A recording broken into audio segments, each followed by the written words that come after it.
হুজুরের কেউ মাথায় তৈল দেয়, কেউ মাথায় পানি দেয়, কেউ হাত পায়ে তৈল দেয়। তখন চিকিৎসার এত উন্নতি হয় নাই, যেখানে সেখানে ডাক্তার ছিল না, আরো 40 বছর 50 বছর আগের কথা। তো বিভিন্ন জন বিভিন্ন মন্তব্য করতেছে, হুজুরের কেন বেহুশ হলো, হুজুর কেন পড়ে গেল।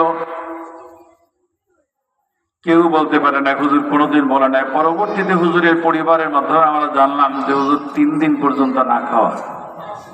কয়দিন? 3 দিন পর্যন্ত না খাওয়া। তার ঘরে 3 দিন রান্না হয় না। বোর্ডিং এর চাবি হুজুরের কাছে, বোর্ডিং এর চাল ডাল, মাদ্রাসার চাল ডাল সব হুজুরের কাছে। বোর্ডিং এর খাবার তো হুজুরে খাইলে খাইতে পারে না? কেমন আল্লাহ আল্লাহ দেখেন, কি বোর্ডিং এর খাবারটা আমার জন্য না, এটা তো আমার জন্য না, এটা এতিম গরিবদের জন্য। ওই খাবার খায় না, 3 দিন না খাওয়া। আল্লাহু আকবার। এই অবস্থায়, গরিব অবস্থায় হুজুর কবরে গেছে। হুজুরের ছেলেপেলেদেরকে আল্লাহ তাআলা ভালো ভালো সুন্দর অবস্থা রেখেছেন। আল্লাহ তাআলা তাদেরকে সচ্ছল বানায় দিয়েছেন। বলেন আলহামদুলিল্লাহ। কার হাতে? কার হাতে? এই জন্য আল্লাহ তাআলা বলেন, ইন্নাল্লাযীনা ক্বালু রাব্বুনাল্লাহ সুম্মা ইসতাকামু তাতানাজ্জালু আলাইহিমুল মালায়েকা আল্লা তাখাফু ওয়া লা তাহজানু ওয়া আবশিরু বিল জান্নাতিল্লাতী কুনতুম তুআদুন।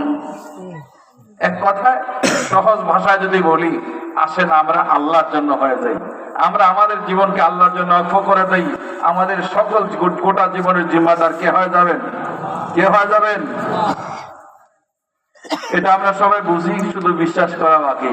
বুঝি কিন্তু বিশ্বাস এখন আনতে, কথা তো বুঝি কিন্তু বিশ্বাস একিন আনতে পারি নাই। বুঝি কিন্তু মানি না, মানি না তার কারণ একিন হয় না। ভাই তো ভাই বলতেছিলাম, আসেন মারা যাব। এই যাদের জন্য ছেলে মেয়ে স্ত্রী পরিবার পরিজন, বুঝি না তো যে আল্লাহ পালবে, বিশ্বাস হয় না। স্ত্রী পরিবার পরিজন, এদের জন্যই তো আমার নামাজ পড়ার সময় নাই, রোজা রাখার সুযোগ নাই, আমার ইবাদত করার সুযোগ নাই, ভোলায় যাওয়ার সুযোগ নাই, চরমনায় যাওয়ার সুযোগ নাই, শশিনা যাওয়ার সুযোগ নাই, ঠিক না কোন? তাবলিগে যাওয়ার সুযোগ নাই। অর্থাৎ আমার সময় নাই, আমার ফ্যামিলি আছে, পরিবার আছে, ছেলে মেয়ে আছে, এদের জন্য সময় পাই না, ইবাদত করতে পারি না। আচ্ছা বলেন, আপনার যদি আজকে আজরাইল আসে, আজরাইল আইসা যদি আপনাকে নিয়ে যাওয়ার ঘোষণা দেয়, ছেলে মেয়ে পরিবার পরিজন এদেরকে যদি দায়িকা বলেন যে তোমরা আমার সঙ্গে কে কে যাবে একটু বলো, তোমাদের কারণে তো জিন্দিগির সব শেষ করলাম, নামাজ রোজাও ঠিক মতো করি নাই, এখন আমার সঙ্গে কে কে যাবা? একজনে যাবে? একজনে যাবে? বিশ্বাস যদি না হয়, আজকে বাড়ি গিয়ে জিজ্ঞাসা করবেন, যিনি আপনাকে সবচেয়ে বেশি ভালোবাসে তাকে জিজ্ঞাসা করবেন। যদি আব্বা আম্মা থাকে তাদের প্রশ্ন করেন, যদি স্ত্রী থাকে প্রশ্ন করেন, সন্তানদের ডাকে প্রশ্ন করেন। যদি বেশি বাড়াবাড়ি করেন তাইলে বলবে এ তো পাগল হয়ে গেছে, হুজুরের বয়ান শুনে মনে হয় মাথার স্ক্রু ঢিলা হয়ে গেছে, এরে পাপ নাই নিয়ে পাগলা গারদে ঢুকা দাও। ও বন্ধু, যাদের জন্য জীবন যৌবন কোরবান করলাম, মৌতের পরে কবরে যাওয়ার কথা বললে এরা আমাকে পাগল বানায় পাবনায় পাঠায় দিবে। এই জন্য বন্ধু আমার, আসুন আসুন এই নকল মানুষের পিছনে সময় ব্যয় না করে, জীবন ধ্বংস না করে দিয়ে আসুন ওই মালিকের হুকুম মানার জন্য জীবন ধ্বংস করে দেই। ওই মালিকের হুকুম মানতে গিয়ে জীবনের মূল্যবান সময়গুলো ব্যয় করি, তাহলে আমার এই জীবন দুনিয়া তো দামি বানায় দিবে, আখিরাত তো দামি বানায় দিবে কে? আল্লাহ নবী বলেছেন, উম্মত মরার পরে স্ত্রী বলো, সন্তান বলো, ছেলে বলো, মেয়ে বলো, কবরে কেউ যাবে না। কবর অন্ধকার ঘর, পোকা মাকড়ের ঘর, কবর মাটির ঘর, সাপ বিচ্ছুর ঘর। ওই কবরের মধ্যে তোমার একাই থাকা লাগবে। আল্লাহ নবী বলেন, ওই কবরে যদি একা থাকতে না চাও, ওই কবরের মধ্যে যদি একা থাকতে না চাও, তাহলে 4টা জিনিসকে বন্ধু বানায় নাও। এই 4 জিনিস মরার পর তোমার কবরের সঙ্গী হয়ে যাবে, সন্দেহ নাই। কয় জিনিস? এই 4 জিনিসকে যারা বন্ধু বানাবে, এই 4 জিনিস কবরে তাদের সঙ্গে হয়ে যাবে।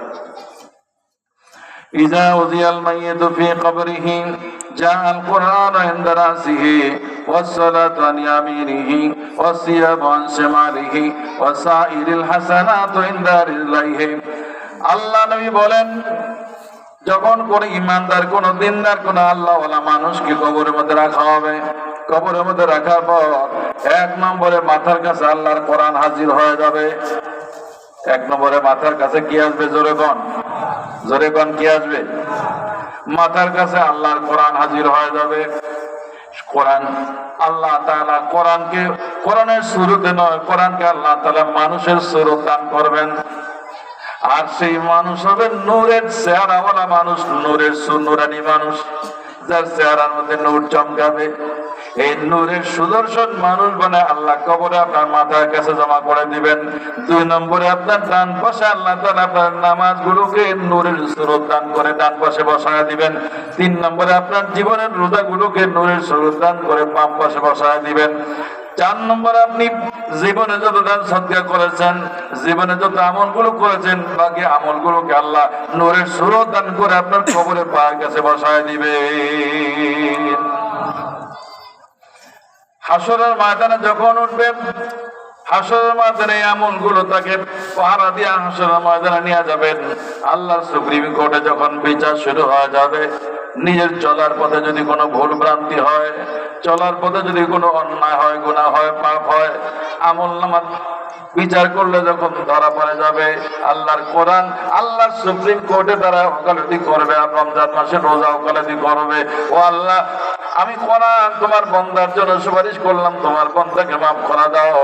রোজা বলবে আল্লাহ তোমার বান্দার জন্য সুপারিশ করলাম, মাফ করে দাও। আল্লাহ তাআলা ওই রমজান মাসে রোজা এবং কোরআনুল কারীমের সুপারিশে ওই লোকটাকে মাফ করে জান্নাত দিয়ে দিবে। তাহলে কবরের সঙ্গে কয়জন? 1 নম্বরে কি? এই জোরে কোন? আপনারা ঘুমাইতেছেন, আমি যে টের পাই না তা না, ওদের এই